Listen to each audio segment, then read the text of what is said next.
बच्चों, आज हम आपका हिंदी व्याकरण में पार्ट 2 पढ़ेंगे, है ना? उससे पहले आपको सभी को पता है कि प्रत्येक भाषा की अपनी ध्वनि व्यवस्था होती है ना? छोटी से छोटी ध्वनि को प्रकट करने के लिए, है ना, किसी न किसी चिन्ह की आवश्यकता हमें होती है ना? आप सभी को पता है। अतः प्रत्येक भाषा के व्याकरण में उच्चारित जो ध्वनियाँ होती हैं, के लिए कोई न कोई चिन्ह निर्धारित होते हैं। मैंने आपको पढ़ाया था फर्स्ट पार्ट में, याद है आपको? कोई न कोई चिन्ह निर्धारित होते हैं, जिन्हें हम लिपि कहते हैं, है ना? तो निर्धारित किया गया है, जैसे कि हम हिंदी व्याकरण में क्या कहते हैं उनको, उन चिन्हों को क्या कहते हैं? आपने वो लिपि पढ़ा था, है ना? तो उन निर्धारित जो ध्वनियाँ होती है, ध्वनियों की बात करिए, उन ध्वनियों को क्या कहते हैं हम? वर्ण कहते हैं। क्या कहते हैं? वर्ण कहते हैं। और आज आपका चैप्टर क्या है इसमें? वर्ण विचार। क्या है? वर्ण विचार। ठीक है? क्या है पाठ का नाम? वर्ण विचार, है ना? तो उसने प्रत्येक भाषा को पढ़ने और लिखने को समझने के लिए आपके निर्धारित वर्णों की आपको जानकारी सभी को जरूर होनी चाहिए, है ना? आप हिंदी पढ़ रहे हो तो हिंदी के जितने भी आपके वर्ण हैं, अक्षर हैं, आपको उनका ज्ञान होना चाहिए, है ना? तभी आप हिंदी को लिख सकोगे और पढ़ सकोगे, है ना? जैसे कि आपका एक शब्द लेते हैं इसमें से, जैसे कि आपका हुआ कमल, है ना? देखो, क म ल। अब इसको हम इनकी ध्वनियों को अलग करते हैं। क, इसको अ निकाला इसमें से, फिर प्लस म में से भी अ निकलेगा आपका, क्योंकि जितने भी आपके व्यंजन होते हैं उनमें अ साउंड करता है ना? फिर ल, इसमें से अ। ये है आपके कमल। ये क्या है? आपकी ध्वनियाँ हैं, है ना? इनको हमने अलग करके बना, एक शब्द बना आपका कमल, है ना? इसी तरह से इसमें है आपका, है ना, क्या है? हिंदी भाषा के वर्ण में शब्द का प्रयोग भाषा की ध्वनियों और उन ध्वनियों को व्यक्त करने के लिए जो प्रयुक्त जो लिपि चिन्ह होते हैं, है ना, दोनों के लिए होता है। किन के लिए होता है? दोनों के लिए होता है ना? इसलिए हम सरल शब्दों में कह सकते हैं इसकी परिभाषा क्या होगी आपकी, है ना? तो इसकी परिभाषा क्या होगी? इसकी भाषा की भाषा की सबसे छोटी इकाई, सबसे छोटी इकाई, सबसे छोटी इकाई जिसके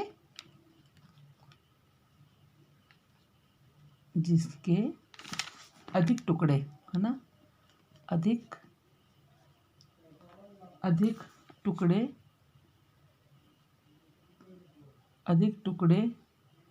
नहीं किए जा सकते,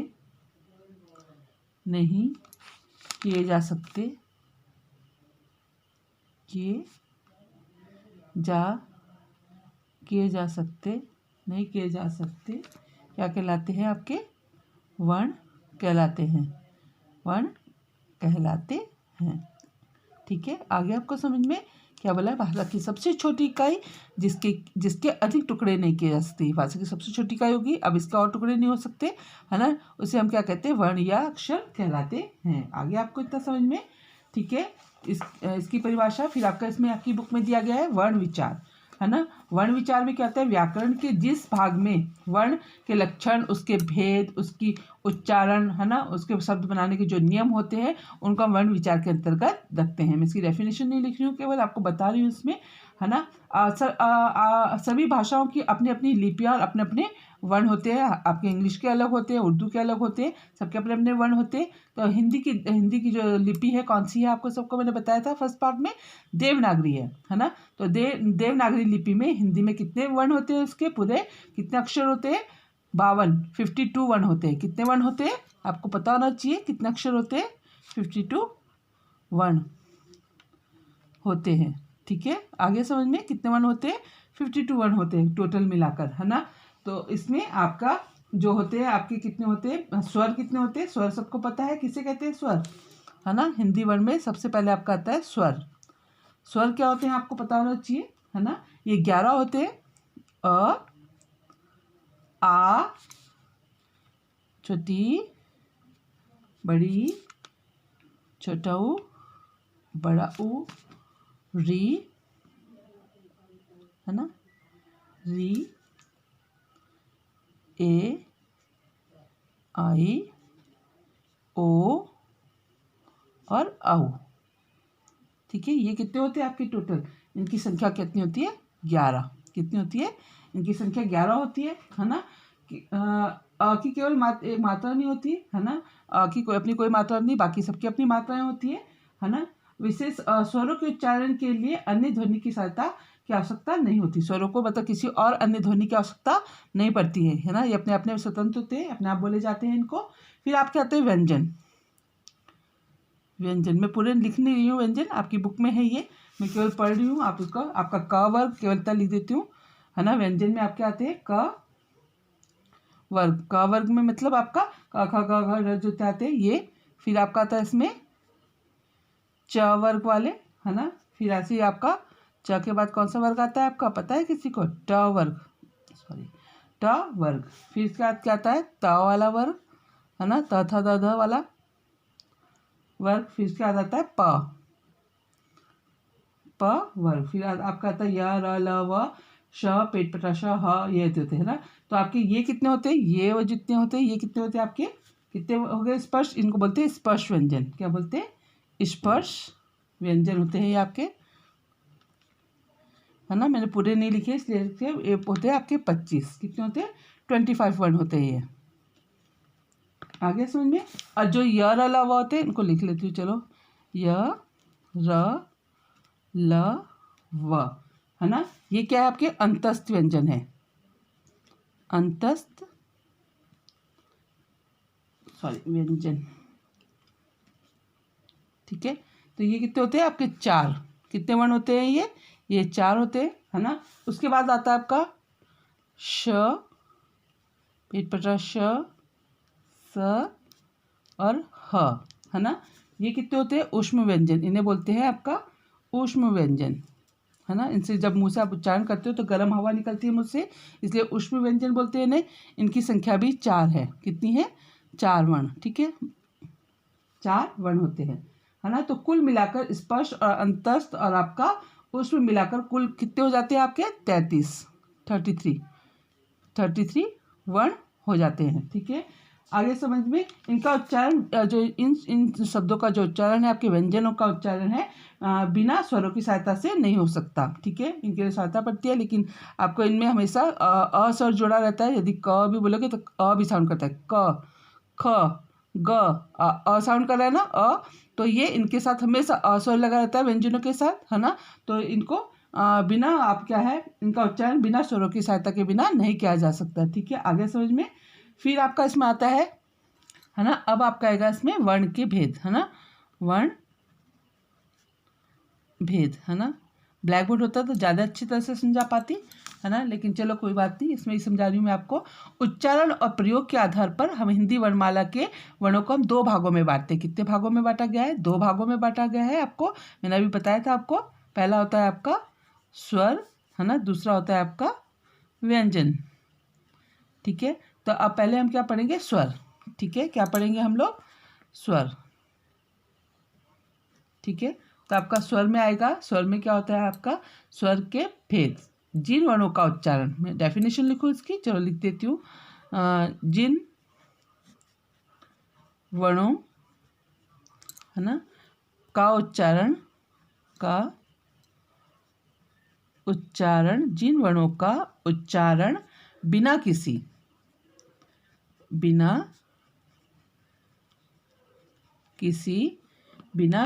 अवरोध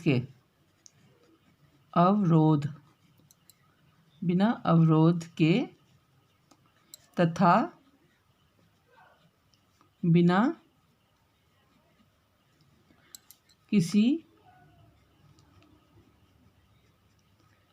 किसी दूसरे वर्ण की सहायता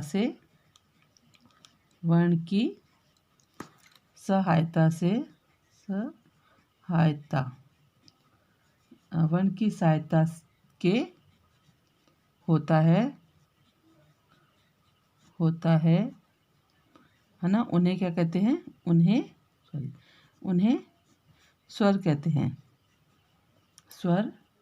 कहते हैं। मैंने अभी आपको इसकी वो बताई थी, कितनी संख्या है इनकी, किसको पता है? 11। कितनी है? 11 होती है। अ आ इ ई उ ए री ए आई ओ औ है ना। तो ये 11 होते हैं है ना। आगे समझ में। तो इसमें क्या है आपके 11 होते हैं। अब स्वर के जो भेद होते हैं, है ना, इनका क्या बोला उन्होंने, जिन वर्णों का उच्चारण बिना किसी अवरोध के तथा बिना किसी दूसरे वर्ण की सहायता के होता है, मतलब किसी और वर्ण की सहायता की जरूरत होती है, इन्हें अपने आप में ये स्वतंत्र होते हैं, है ना। जैसे अ, आ, ई, है ना, हवा सीधे मुंह से बाहर आ रही है बिना रुकावट के, अ, आ, ई, उ, ए, आई, ओ, औ, है ना। तो बिना उसकी आवाज बिल्कुल हवा सीधे मुंह से बाहर आ रही है, से बिना अवरोध के है, ठीक है। तो इसमें आपका हो गया ये, इन्हें स्वर कहते हैं। आपके स्वर के जो भेद है इनके, इसके भी भेद है स्वर के, है ना। तो आपके स्वर के भेद है इसमें, स्वर के भेद, आपके स्वर के कितने भेद होते हैं, इसके 3 भेद होते हैं। मैं पूरा नहीं लिख रही हूँ, केवल शॉर्ट पे लिख रही हूँ। 3 भेद हैं इसके, है ना, 3 भेद हैं, ठीक है। तो पहला है इसमें आपका ह्रस्व स्वर,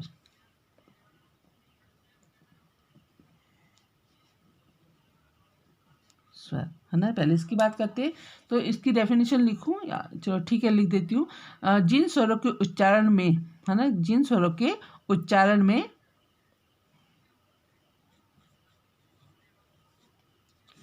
जिन स्वरों के उच्चारण, जिन स्वरों के उच्चारण में सबसे कम समय लगता है, जब आप इनका उच्चारण करते हैं बोलते समय, तो सबसे कम समय किसमें लगता है, ह्रस्व स्वर में लगता है। कम समय लगता है ना। अथवा एक मात्रा का समय लगता है। मात्रा आपको मैं बताऊंगी कैसे होती है। एक मात्रा का समय लगता है, उसे हम क्या क्या कहते हैं, ह्रस्व स्वर कहते हैं, स्वर कहते हैं, ठीक है। तो इसमें एक मात्रा, एक डंडा होता है, इसको बोलते हैं मात्रा, ठीक है। किसी शब्द को लिखने के लिए तो इसमें कौन कौन से शब्द आते हैं आपके, है ना। इन्हें मूल स्वर भी कहते हैं। क्या कहते हैं, इन्हें याद रखना, है ना, आपके फिलअप वगैरह में आ सकता है ये। इन्हें मूल स्वर भी कहते हैं। जैसे कि ये, इनकी संख्या कितनी है, इनकी संख्या भी 4 है आपकी। अ, है ना, आपका छोटी ई, छोटा ऊ, और आपका आ गया इसमें री, ठीक है। तो ये क्या है, आपके 4 ह्रस्व स्वर है आपका, है ना। फिर आपका इसमें दीर्घ स्वर, दूसरा क्या है इसका, 3 भेद बताए थे ना मैंने आपको, दीर्घ स्वर। तो दीर्घ स्वर में आपका क्या आएगा, इसमें जिन स्वरों के उच्चारण में, जिन स्वरों के उच्चारण में, जिन स्वरों के उच्चारण में, है ना, ह्रस्व स्वर से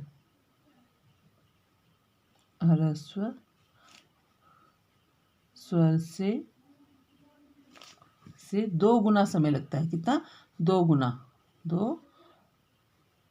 गुना समय लगता है,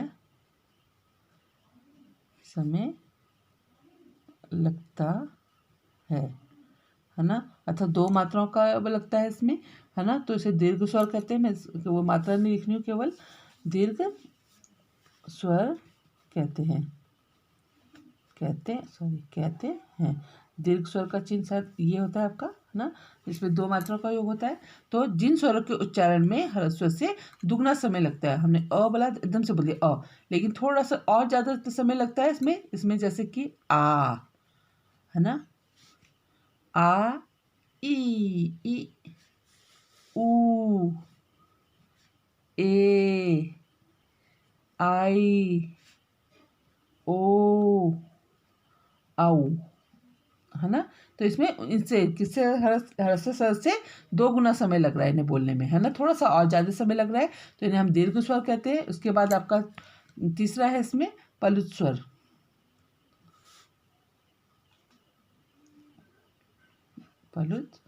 स्वर, ठीक है, ये है आपका इसमें।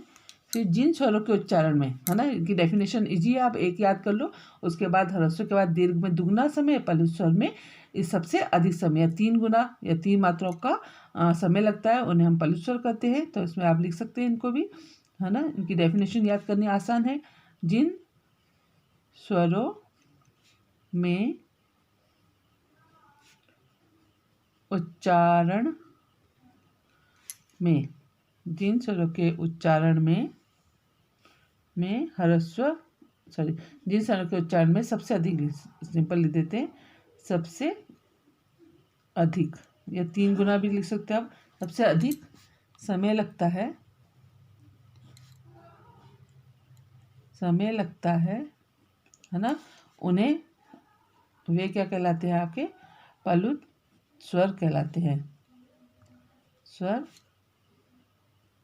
कहलाते हैं। ठीक है, मात्रा में कही कहलाते हैं, है ना। इनको का प्रयोग किसी दूर को बुलाने या मंत्र पढ़ने के लिए आपने कराया, आपने सुना है कभी भी, है ना। इस पे तिगुना, मैंने आपको बताया कि तिगुना समय लगता है ना। तो इनको बुलाने के लिए, मंत्र पढ़ने के लिए इनका प्रयोग करते हैं, आपने सुना होगा। जैसे अरे ऐसे बुलाते हैं ना, अरे सुन ऐसे बोलते हैं ना हम लोग, या ओम, आपने सुना है ना। तो इसमें क्या आता है, 3 अंकों का दर्शाया जाता है ना। तो ये आपका पलु स्वर के अंतर्गत आता है। फिर आपका आता है इसमें व्यंजन, क्या आते हैं आपका व्यंजन। व्यंजन में जिन वर्णों का उच्चारण करते समय मुख से निकलने वाली वायु में रुकावट पड़ती है, उन्हें व्यंजन कहते हैं, है ना। तो जिन वर्णों का उच्चारण करते समय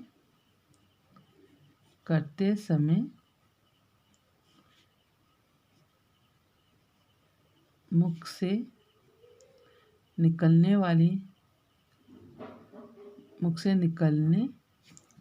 वाली वायु, मतलब हवा आपकी, है ना, हवा में रुकावट पड़ती है, उन्हें उन्हें व्यंजन कहते हैं,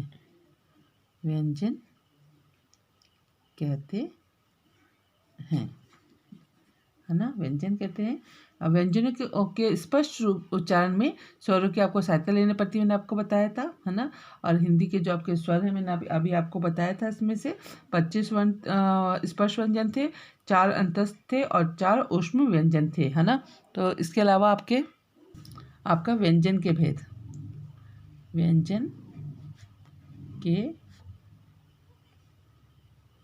ठीक है। व्यंजन के जो भेद हैं आपके, है ना, उच्चारण स्थान के आधार पर व्यंजन के 3 भेद होते हैं, ठीक है।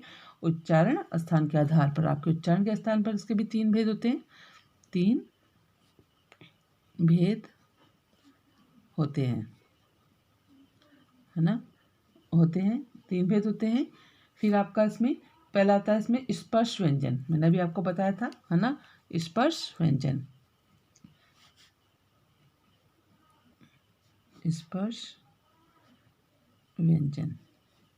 ठीक है। स्पर्श व्यंजन में जिन व्यंजनों का उच्चारण करते समय आपकी जीभ, कंठ, तालु, मूर्धा, आपके दंत, होंठ इसको स्पर्श करती है, मतलब आप उच्चारण करते हैं तो आपके मुंह के अंदर का जितना भी भाग होते हैं उनको कहीं ना कहीं वो टच करती है आपकी जीभ, है ना, उनको स्पर्श व्यंजन के अंतर्गत रखते हैं आप लोग, है ना।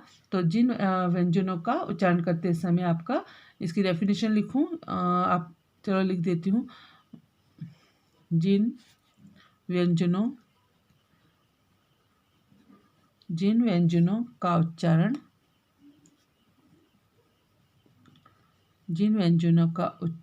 करते समय, है ना, करते समय आपकी जो जीभ है, आपकी जो जीभ कहाँ का टच होती है, आपकी जीभ कंठ माने गला, तालु आपका जो मुंह का ऊपर का भाग होता है ना, तालु, है ना, मूर्धा, है ना, उसके बाद दंत, आपके दांत, ओंठ, है ना, ओंठों को, है ना, ओंठ मतलब आपके होंठ जो होते हैं, ओंठों का स्पर्श करती है, स्पर्श माने छूती है उनको, आपकी जो जीभ होती है इन भागों को स्पर्श करती है, छूती है ना, करती है। तो इसको हम क्या कहते हैं, इन्हें स्पर्श व्यंजन कहते हैं, उन्हें क्या कहते हैं, हम स्पर्श व्यंजन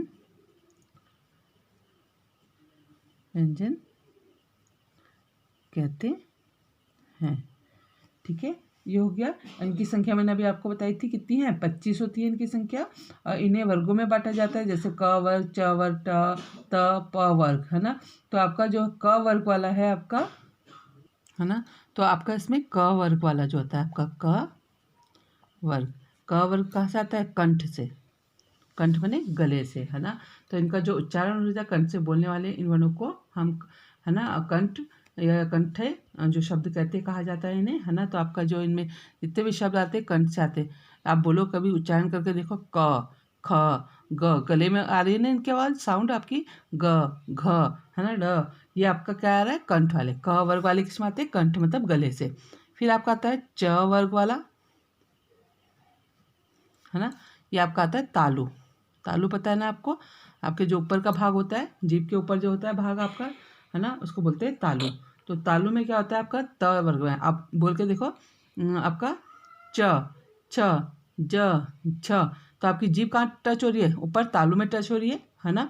फिर इसी वर्ग, ऐसे ही आपका ट वर्ग, ट वर्ग में आपका क्या आएगा, आपका मूर्धा। मूर्धा मीन्स आपका जो ये है,